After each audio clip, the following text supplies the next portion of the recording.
7 questions pour réduire la durée des projets. Les 7 questions pour réduire la durée des projets est également un article que vous pouvez retrouver sur mon site web personnel. Dans un certain nombre de secteurs d'activité, la vitesse de mise sur le marché ou la réactivité à répondre à un besoin client est un facteur critique de succès, souvent important, plus important encore que le prix du produit ou de la prestation. Il n'est pas étonnant alors que la question de la réduction des durées des projets se pose. Néanmoins, dans les organisations manageant un grand nombre de projets, il est courant de développer des modèles, ce que l'on peut appeler des planning types, des canevas de base, en anglais des templates, qui reprennent les tâches courantes et les jalons habituels des projets. Cela constitue donc un modèle que l'on va réutiliser puisque la trame est toujours identique. Au fil du temps et des différents copier-coller, ces modèles prennent de l'embonpoint, suite notamment à ce que l'on peut appeler des améliorations. Ce sont des ajouts d'exigences complémentaires qui peuvent être demandés par les clients, qui peuvent être demandés en interne, ou encore suite à des contre-mesures qui sont consécutifs à des problèmes. Ainsi, chaque nouvelle tâche qui est ajoutée entraîne non seulement l'allocation d'un temps de réalisation supplémentaire, mais dans l'approche traditionnelle, l'ajout de marges de sécurité qui finissent par entraîner une certaine inflation. La plupart de ces ajouts devaient être temporaires, notamment les mesures prises suite à des problèmes, mais le manque de temps et de rigueur ont vite fait de les pérenniser, c'est-à-dire qu'on les oublie dans les différents modèles et on ne sait plus trop pourquoi elles sont là, mais on continue à les répliquer et voire même on les standardise. C'est ainsi que le nombre de tâches inutiles peuvent allonger la durée des projets sans que l'on s'en rende compte. Il s'agit de remettre en question chaque tâche, et l'approche proposée est une investigation critique sur l'utilité et la valeur ajoutée de chaque tâche, ainsi que sur les ressources affectées à sa réalisation.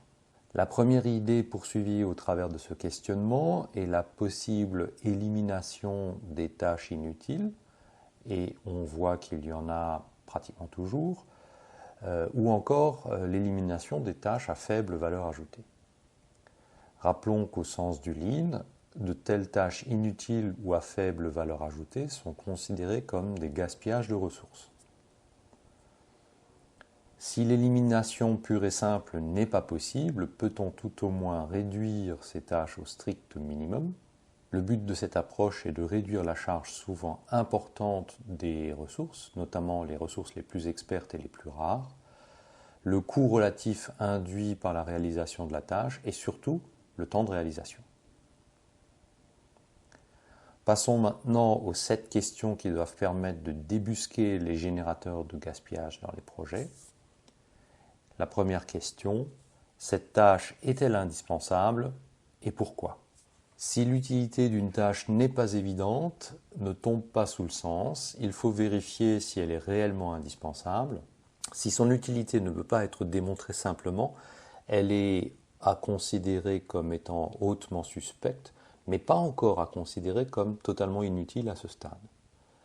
Il faut en effet s'assurer que cette tâche ou cette fonctionnalité n'est pas requise ailleurs dans le projet, par exemple une exigence normative ou réglementaire, une exigence technique, etc. En cas de doute, on peut compléter l'investigation en posant de manière complémentaire la question suivante, et c'est la deuxième question dans notre approche. Que se passerait-il si on ne faisait pas? Donc si une tâche est réellement utile, elle devrait répondre à un besoin. Celui-ci peut être explicitement exprimé dans le cahier des charges ou dans une procédure par exemple, ou encore être implicite et s'imposer tout naturellement. De nombreux projets intègrent des revues d'avancement, des passages de jalons et des points de reporting. Et que se passerait-il si les tâches associées à ces événements ou livrables ne sont pas réalisées? S'il ne se passe rien, c'est un indice fort d'inutilité ou d'un manque de rigueur, le signe éventuel qu'un rituel managérial a perdu son sens. En effet, si les livrables ou les tâches attendues pour ces revues, lorsqu'elles ne sont pas produites, et s'il ne se passe rien, c'est que très certainement elles ne sont pas utiles. À un niveau extrême, je me souviens qu'un manager a gelé purement et simplement des projets pour lesquels leur chef de projet n'avait pas fait de relance de reporting plusieurs semaines après l'arrêt volontaire de la transmission des indicateurs d'avancement. Preuve en soi que ces livrables n'étaient pas réellement attendus. À qui sert le résultat de cette tâche ou cette opération? Dans un réseau de tâches correctement construit, il ne peut pas y avoir de tâches qui ne mènent nulle part. On doit donc lire dans la structure du projet à qui bénéficie le résultat de la tâche. C'est en général le ou les successeurs dans le réseau.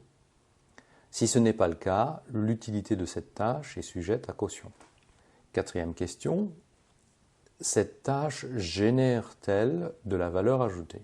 La valeur ajoutée doit se comprendre comme une fonctionnalité ou une prestation que le client est prêt à payer. On peut également se poser la question de manière plus spécifique, le résultat de cette tâche est-il vendable? Une alternative existe dans le développement de produits ou de logiciels qui est la création de savoirs réutilisables. C'est une dimension du Lean Engineering. C'est alors une forme d'investissement, une vente qui est différée en quelque sorte, puisque le savoir réutilisable qui est construit ne peut pas être valorisé immédiatement, mais très certainement lors d'un prochain développement. Si une tâche n'apporte rien au client payeur, ni connaissance ou savoir nouveau à l'entreprise, la tâche ne crée pas de valeur ajoutée.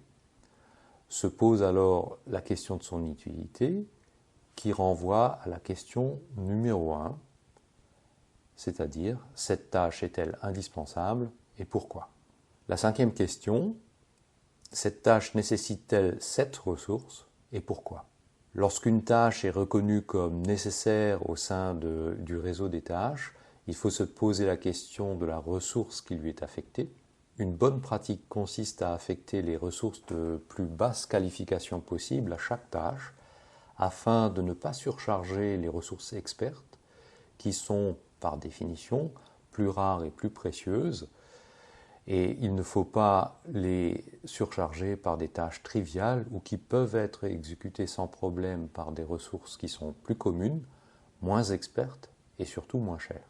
Lorsque l'exécution d'une tâche requiert une ressource experte ou rare, il faut alors se poser la question pourquoi il en est ainsi. La surcharge de ressources expertes ou rares est l'une des raisons principales de la longueur des projets, car leur indisponibilité ou leur surcharge relative impose un nivellement. Ceci amène à la question suivante, la question numéro 6. Existe-t-il une alternative pour réaliser cette tâche? Les alternatives sont à considérer au niveau technique et au niveau des ressources envisagées. Techniquement, peut-on modifier le processus d'élaboration ou la manière de faire de façon à ne plus nécessiter autant de ressources expertes ou contraintes de capacité, voire plus du tout? Au niveau de ressources, peut-on trouver à déléguer, à délester, à sous-traiter cette tâche au bénéfice de la réduction de la durée globale du projet? Septième question, cette tâche doit-elle se faire à ce moment-là dans le projet? Certaines tâches disposent de degrés de liberté importants, pouvant être réalisés à différents moments du projet, voire n'importe quand durant le projet. Si tel est le cas, c'est une caractéristique intéressante à exploiter pour éviter la surcharge ponctuelle qui nécessiterait de niveler les tâches. En synthèse, le questionnement critique de la nécessité et de la contribution de toutes les tâches d'un projet permet de déceler celles inutiles ou à faible valeur ajoutée. Si celles-ci sont éliminées, le projet peut se trouver raccourci d'une durée équivalente, pour peu que les tâches en question soient sur la chaîne critique. Le second bénéfice attendu est de réduire la charge des ressources les plus rares, les plus contraintes, et ce faisant, réduire les effets du nivellement et réduire également la durée des projets. Si vous avez trouvé intérêt à cette vidéo, n'hésitez pas à le faire savoir. Merci pour votre intérêt et à bientôt sur mon site web, mon blog en anglais ou sur ma chaîne YouTube.